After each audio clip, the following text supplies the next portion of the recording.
अभिवादन स्वीकार कीजिए ब्रजेश मिश्रा का और आप देखना शुरू कर चुके हैं द डिबेट। बहनों भाइयों, जो चुनाव 13 तारीख को समाप्त हो जाना चाहिए था, अब वो 20 तारीख को उसका मतदान है और फाइनली आज उत्तर प्रदेश में 9 सीटों पर जो बाई इलेक्शंस में यूपी असेंबली में सेगमेंट में 9 सीटों पर चुनाव हो रहा है, उसका प्रचार आज फाइनली समाप्त हो गया है। अब परसों वोटिंग है 20 तारीख को और आप देख रहे होंगे कि उत्तर प्रदेश का बाई इलेक्शन कई राज्यों के चुनाव से ज़्यादा बड़ा मीडिया में स्पेस बना रहा है।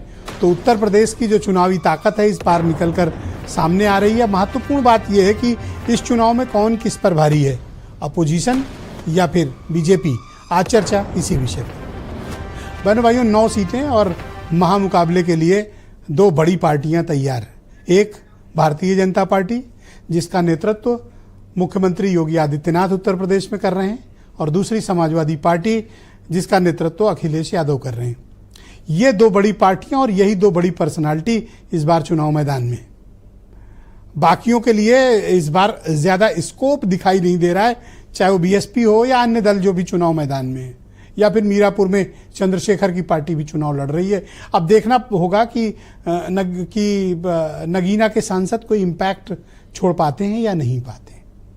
तो आज जब प्रचार समाप्त हुआ है, दोनों तरफ से दोनों बड़े दलों ने अपनी पूरी ताकत लगा दी है। और बहनों भाइयों, जीत का आधार जिसके साथ भी बीसी और एससी जाएंगे, यानी बैकवर्ड कम्युनिटी और शेड्यूल्ड कास्ट की कम्युनिटी जिसके साथ जाएंगे, चुनाव उसी का होगा। अगर समाजवादी पार्टी 4 जून वाले परिणाम के अपने जो भी वोट बैंक है उसको बचाने में कामयाब रही, अपने आधारभूत वोट को बचाने में कामयाब रहेगी, तो वो इस चुनाव में भी सफलता हासिल कर सकती है। और बीजेपी जो हारी थी 4 जून को, अगर उसको लगता है कि अगर वो कोशिश में कामयाब रही और बैकवर्ड कम्युनिटी के वोट समाजवादी पार्टी से छीनने में कामयाब हुई, तो अपनी 4 जून का कुछ आंशिक बदला, कुछ थोड़ा सा बदला बीजेपी लेने में कामयाब हो सकती है।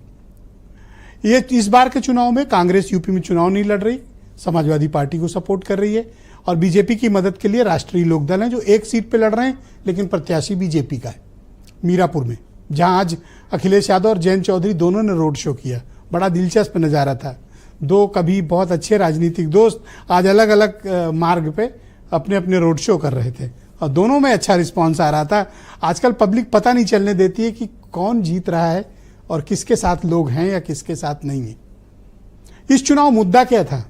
आपने देखा होगा बहुत लंबे वक्त तक कैंपेनिंग चली और मेरे ख्याल से किसी भी बाई इलेक्शन में सबसे लंबी कैंपेनिंग का ये टाइम रहा, क्योंकि चुनाव 1 सप्ताह के लिए टाल दिया गया था। तो इस बार मुद्दे क्या थे?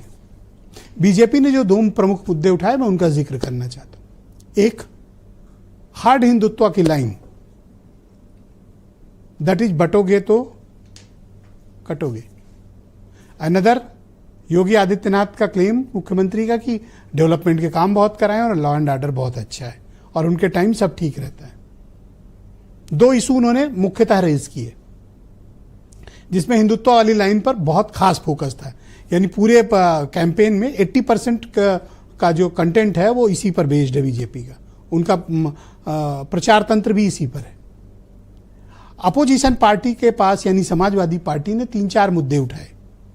एक संविधान का, दूसरा आरक्षण का जो उनका चला आ रहा है, तीसरा भ्रष्टाचार का, चौथा जातिवाद का और कानून व्यवस्था के खराब होने का मुद्दा।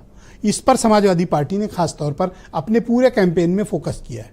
तो दोनों के कैंपेन आपके सामने हैं। इन्हीं कैंपेन और इन्हीं नेताओं के फेस वैल्यू पर चुनाव है। ये चुनाव कैंडिडेट्स कम, ये 2 नेता ज्यादा लड़ रहे हैं, योगी आदित्यनाथ और अखिलेश यादव।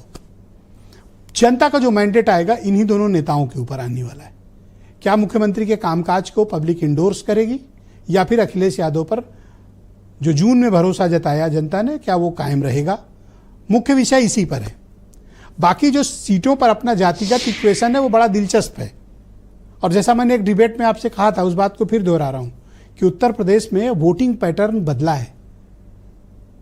ये वोटिंग पैटर्न पहले डिफरेंट टाइप में रहता था, इशू बेस्ड होता था, कई बार कैंडिडेट बेस्ड होता था, लेकिन कंप्लीटली उत्तर प्रदेश कास्ट के वोटिंग पैटर्न पर चली गई है। जातिगत आधार पर वोटिंग का नया पैटर्न उत्तर प्रदेश में बना है। अब जिसके साथ प्रमुख जातियां जुड़ी उस पार्टी को क्लियर सिग्नल, और जिससे थोड़ा सा भी डाइवर्जन हुआ वो पार्टी धड़ाम। और महज 3-4% वोट शेयर के बीच ही खेल होना है। तो जो ये मैनेज कर ले गया वो जीतेगा, जो नहीं कर पाएगा वो हारेगा बहनों भाई। तो इस बार उत्तर प्रदेश की 9 सीटों का मुकाबला बहुत ही दिलचस्प है। मैं चाहता हूं कुछ स्टेटमेंट आज आप फाइनल राउंड के सुन लें, क्योंकि आज प्रचार समाप्त हुआ है, फिर इस डिबेट को हम आगे बढ़ाएंगे। हम लोग 6 से 7 सीट आज के तारीख में जीत रहे हैं। आप 20 तारीख को देख लीजिएगा चुनाव जिस हिसाब से झोंक कर एक हिंदू झोंक कर अपने आप को वोट करेगा। अयोध्या के अपमान का बदला सभी हिंदू इस उपचुनाव में लेने जा रहे हैं। अधिकारियों के माध्यम से ये लोग चाह रहे हैं कि वोटों की चोरी कर लें, लेकिन आज सभी समाज और सभी वर्ग के लोग तैयार हैं कि भारतीय जनता पार्टी को हटाना है। और जहां लोकसभा चुनाव में लोगों को साथ दिया, मैं धन्यवाद देना चाहूंगी, वहीं इस विधानसभा उपचुनाव में भी लोगों का साथ और समर्थन निश्चित रूप से मिल रहा है समाजवादी पार्टी को। डॉक्टर भीमराव अम्बेडकर के नारे गूंज रहे हैं, चौधरी करण सिंह को लोग याद कर रहे हैं, जगजीत सिंह जी को।